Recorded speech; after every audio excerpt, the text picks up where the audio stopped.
de este punto a este punto, entonces también va a medir 10 milímetros. En el concepto de secante y tangente, ¿cuál es la diferencia? La secante es una recta que va a interceptar o atravesar, por ejemplo, en este caso, a la circunferencia. Entonces, si ven, están atravesando a la circunferencia. Mientras que la tangente es una línea que está tocando en un punto específico a la circunferencia, que se llama punto tangente. La tangente entonces será una recta que toca en un único punto a una circunferencia. Acá tenemos el concepto de segmento circular y de sector circular. El segmento circular, la diferencia es que se forma a partir de una cuerda. Recordemos que una cuerda era una línea que toca dos partes de la circunferencia, pero sin pasar por el centro. Entonces tendríamos un segmento circular. El sector circular, a diferencia del segmento circular, es que él va a iniciar exactamente en el centro de la circunferencia. Se conforma a partir de un ángulo central. Entonces esa es la diferencia entre segmento y sector circular. En el punto o en el recuadro 4 y 5, lo que hay que hacer es observar para entender conceptos. Entonces, siempre nos van a dar una circunferencia de origen 0, circunferencia 1, 2 y 3. Entonces, eso es lo que hay que observar y sus relaciones con respecto a la circunferencia origen, que es la circunferencia 0. Entonces, dice que la circunferencia secante es la de origen 1. Entonces, ¿secante a quién? Al origen. Si se dan cuenta, esta circunferencia está atravesando la circunferencia original, por eso podemos decir que la circunferencia 1 es secante a la circunferencia original. Circunferencia tangente, efectivamente dice que es la número 2. Vean que la circunferencia 2 está tocando en un punto la circunferencia origen y la circunferencia exterior es esta, que es la número 3, y efectivamente está exterior a la circunferencia origen. Acá también en el 5 tenemos lo mismo, circunferencia de origen, circunferencia 1, 2 y 3.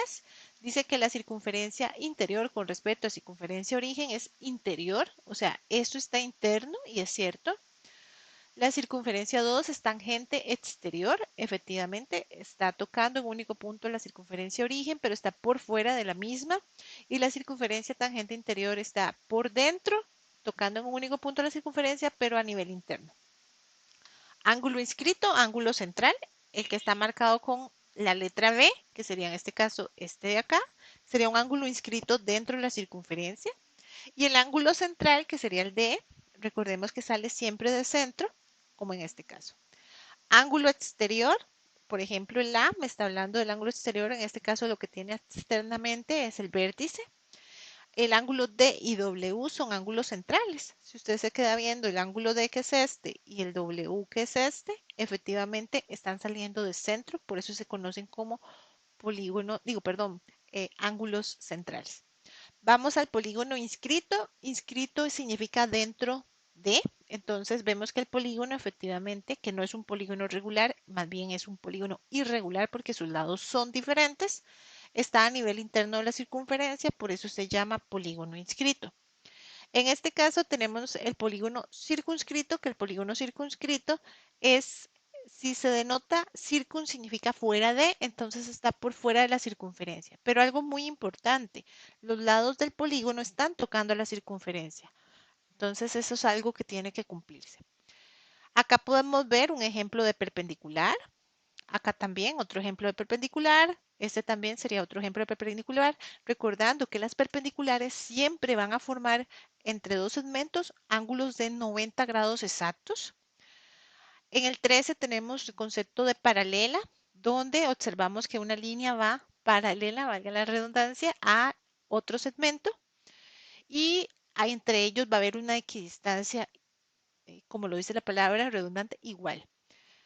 Concepto de mediatriz. Por el proceso podemos entender que aquí lo que está pasando es que al segmento MN se le está sacando la mediatriz de manera que el segmento original se parte en dos segmentos exactamente iguales y bisectriz de un ángulo, como en este caso, donde tenemos un ángulo, la bisectriz sería esta línea de acá, que me está dividiendo el ángulo original en dos ángulos exactamente iguales. En este caso, en el 15, lo podemos ver muy sencillo, desde que sale desde un vértice definido y en el 16, por ejemplo, si yo extendiera estas líneas, en algún punto se conformaría un vértice. formaría ese vértice, esta línea para poder generar la bisectriz. Aquí también hay un ángulo, lo único es que el vértice no es visible exactamente. Entonces, también se puede dar el proceso de bisectriz sabiendo que en algún punto estas líneas se van a cruzar.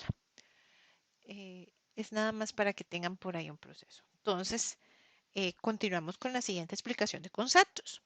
Vámonos ahora a página 33 que nos habla sobre los triángulos.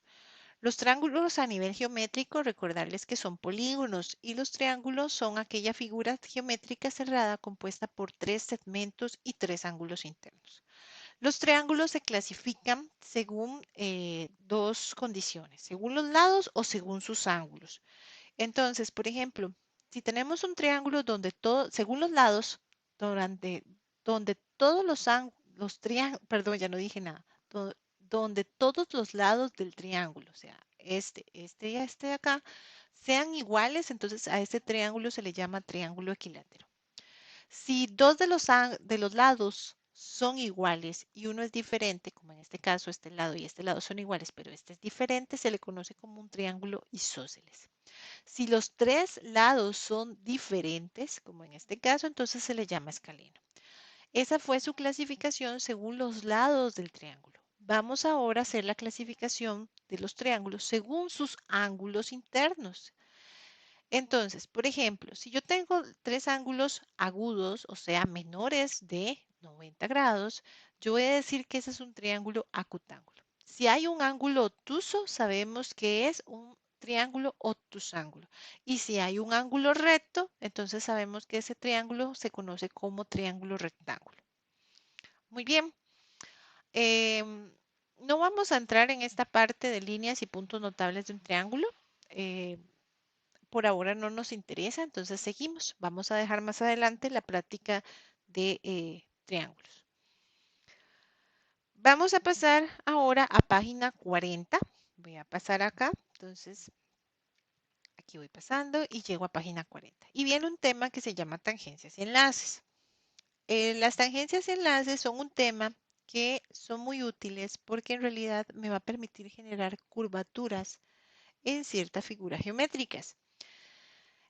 Empezamos primero con el concepto de tangente, recordando que una tangente es una línea recta que va a tocar en un único punto o una circunferencia y ese punto se conoce como punto tangente.